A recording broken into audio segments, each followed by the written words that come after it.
Salut tout le monde, j'espère que vous allez tous et toutes très bien. Comme vous avez pu le voir, je me suis apprêtée pour vous parce que c'est rare que je me maquille dans le confinement. Mais je vous avoue que ça fait du bien un peu de mettre une petite barrette, un petit peu de maquillage léger, mais ça fait toujours l'affaire. Alors aujourd'hui, je fais une vidéo pour vous parler de la confiance en soi. Parce que ça m'a été demandé. Et puis c'est une vidéo quand même, enfin moi il y a quelques temps j'ai cherché sur YouTube comment avoir confiance en moi en fait. Donc là je vais vous délivrer tous les conseils, les astuces pour se redonner confiance en soi. J'ai une feuille, oui j'ai une feuille. Aussi je vais vous expliquer pourquoi est-ce qu'on n'a pas confiance en soi, qu'est-ce que ça peut apporter en fait d'avoir confiance en soi.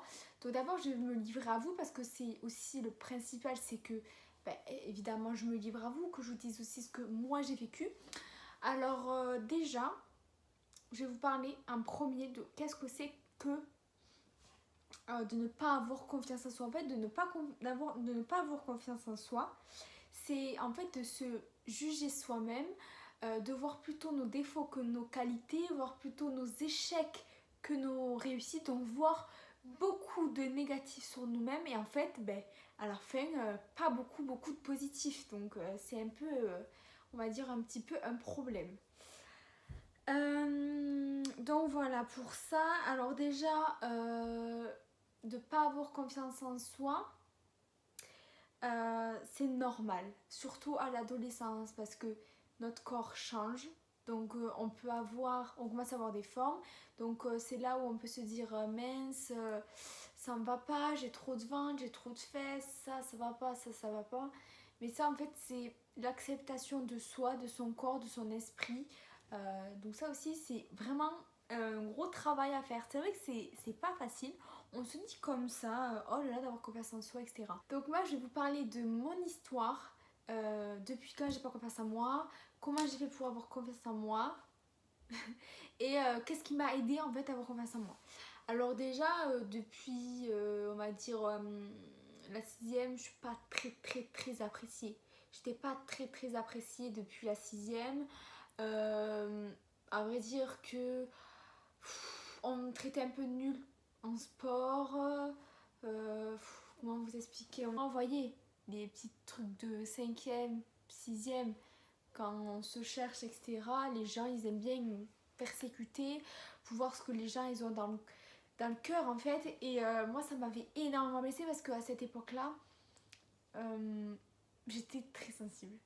Genre, vraiment, j'étais hyper sensible. Donc, vraiment, si quelqu'un me disait « Oh, Eva, t'es moche. Oh, Eva, ça te va pas », de suite, je me disais « Je suis nulle, je sers à rien ». Quand je repense à tout ça, ça me dit « Merde, t'aurais dû faire quelque chose ». Et ça durait, on me taquinait vraiment, etc. Donc c'était compliqué pour moi. Quatrième, ça s'est calmé parce que on devient un peu plus mature, donc forcément les gens ils se disent attends, on va arrêter un petit peu de se moquer d'elle, bref. Et là j'ai commencé à me faire vraiment des amis. Et c'est là où j'ai rencontré aussi ma meilleure amie Clara qui m'a énormément aidée. Parce que Clara, elle, c'est une personne, comment expliquer, c'est une magnifique personne. Surtout, en fait, elle n'est pas comme les autres. Tous les problèmes que j'ai eus, donc niveau santé, familiaux, je me suis dit merde, arrête de te laisser marcher dessus. Si tu fais ça dans la vie, de toute façon dans la vie, on va toujours être critiqué. On va toujours pas plaire aux autres. Bref, ça va toujours être comme ça dans une vie. Tout ne peut pas être tout beau, tout parfait. Et c'est grâce aux gens qui sont méchants et qui nous aiment pas qu'en fait on évolue. Parce que moi, c'est grâce à ça, grâce aux moqueries, aux insultes, tout ça, j'ai dit stop. T'es en troisième, la prochaine t'es au lycée, meuf, tu vas arrêter de laisser marcher dessus. Si quelqu'un te parle mal, tu lui parles mal. Bref. Du coup, voilà, arrive en troisième, je me suis grave, je suis vraiment beaucoup plus mature, enfin je parle d'aujourd'hui du coup. Et vraiment là, il y a une fille depuis 6e, elle me faisait chier, là, je l'ai pris de haut. Et là, elle a vraiment rien compris, du coup elle s'est calmée d'un pet, elle s'est calmée d'un cran. Est venue la danse, qui m'a énormément aidée cette année, et l'année dernière. En fait, si vous voulez, comme j'ai expliqué, moi je fais de la danse depuis, on va dire, 4 ans. Donc j'ai fait du classique, vous voyez, j'ai un petit peu fait de tout. Et puis ensuite, j'ai fait du dancehall. Ça a changé ma vie. Vraiment, ça a vraiment changé ma vie parce que dans l'école de danse où je suis très familière, la danse, c'est très toi-même, d'accord? C'est très le solo. Donc en fait, en dancehall, tu as le solo et le duo. Ou même tu as des groupes et tu danses un tour chacun. Bref, et du coup, moi j'ai commencé, j'étais avec ma pote Victoria, bisous si tu passes par là. Donc j'étais avec ma petite pote Victoria, on s'éclatait et tout et tout. Et puis là j'étais restée en débutante depuis 2 ans. Et là je dis il faut que je passe en intermédiaire. Parce que ça me plaît, j'ai évolué de niveau. Donc Lorraine, une magnifique personne aussi, gentille, bienveillante, à l'écoute. Elle est arrivée et c'est là où j'ai pris confiance en moi parce que la danse, il faut danser devant les autres et de danser devant les autres quand t'as pas confiance en toi, c'est très très compliqué parce qu'il faut vraiment se dire dans la danse que on sait tous bien danser, il faut pas voir le regard des autres dans la danse parce qu'il y en a ils critiquent et il faut passer au-dessus des critiques quand on danse. Il y a 2 ans à aujourd'hui, j'ai évolué mais vraiment. Donc c'est à la portée de tout le monde. Après, je vous parle de la danse, mais ça peut être très bien du volley, des sports en équipe, parce que vous êtes soudés et ça vous apprend. Alors, ou bien un truc où vous êtes tout seul, tout seul. Il faut que vous vous donniez des objectifs, c'est le mieux. Et moi, c'est ça, je me donne des objectifs. Je dis, on a la danse, ce cours-là, je veux qu'à la fin du cours, je me sois lâchée. Et si on les accomplit, on va avoir une fierté et notre fierté du coup elle va se réveiller, on va avoir vraiment confiance en nous. Alors la confiance en soi aussi dans un couple parce qu'il y a plusieurs confiances en soi, il y a de soi-même mais aussi quand on commence à avoir un chéri, qu'on devient majeur ou pas et que on a des rapports sexuels. Déjà par exemple pour la première fois, faut avoir confiance en fait au partenaire, donc d'avoir confiance en nous et d'avoir confiance en son partenaire, ne pas choisir la mauvaise personne évidemment. Bref, c'est pas ça le sujet, vous êtes pas débile. Donc en fait, quand on a un rapport sexuel, forcément on est tout nu, on se voit. Donc faut avoir confiance en notre corps. Parce que si on n'a pas confiance en nous, comment voulez-vous que votre mari ait confiance en vous? Enfin, apprenez-vous à avoir confiance en vous en fait avant de faire confiance à quelqu'un. C'est très important, il faut vraiment bien se connaître avant soi-même, avant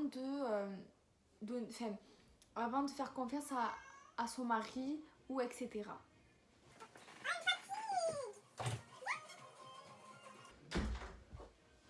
Je vous présente Pouquette, c'est mon bébé. Souvent vous dites je suis seule et je vais pas réussir à avoir confiance en moi parce que je suis seule. Mais vous avez votre mère, si vous avez une bonne relation avec votre mère, j'en parle surtout à ma meilleure amie avant. Mais bon, j'aime bien parler des deux. Donc pour les méthodes, donc la première méthode, donc c'est des méthodes que moi j'ai utilisées. Alors moi, je vais vous dire les méthodes et ensuite moi je vais vous dire un petit peu comment vous expliquer. Cette vidéo sera longue, désolée. Et moi je vais vous dire aussi un petit peu après. Bon bref, je vais vous le dire maintenant. Ma confiance en moi là, à l'heure d'aujourd'hui, je l'ai pas. Je l'ai perdue. Oh, non, en fait, ça dépend. Parce qu'il y a des jours on a confiance en soi, des jours on n'en a pas évidemment. Là, vous voyez, par exemple, le maquillage peut aider à la confiance en soi. Parce que moi, quand je suis pas maquillée, j'ai des complexes, genre mes joues rouges, parce que j'ai des grosses plaques de rougeur. Et mon visage. Alors que quand il est maquillé, je vois plus les rougeurs et je fais un contouring, donc c'est vite fait. Le maquillage m'aide beaucoup. De se mettre en valeur, les filles, c'est pas aussi que pour son mec, c'est aussi pour soi. Parce que moi, là, si je me maquille, c'est pas pour les autres, évidemment, c'est pour moi-même, pour me sentir mieux. Donc, à l'heure d'aujourd'hui, là, maintenant, j'ai pas très confiance en moi parce qu'on est en confinement, ça arrange pas. On a peut-être grossi. Moi, j'ai pris un peu de ventre, etc. Donc, ça me complexe. Énormément. Donc, du coup, voilà. Pour les petits conseils, déjà de 1, soyez vous-même, restez unique. N'essayez pas de ressembler à quelqu'un parce que ça va vous faire du mal. Et si vous voyez quelqu'un que vous trouvez mieux que vous, dites je suis unique moi je suis moi-même. Vous dites ça va marcher à tous les coups. Après, il faut se dire que l'on est le meilleur.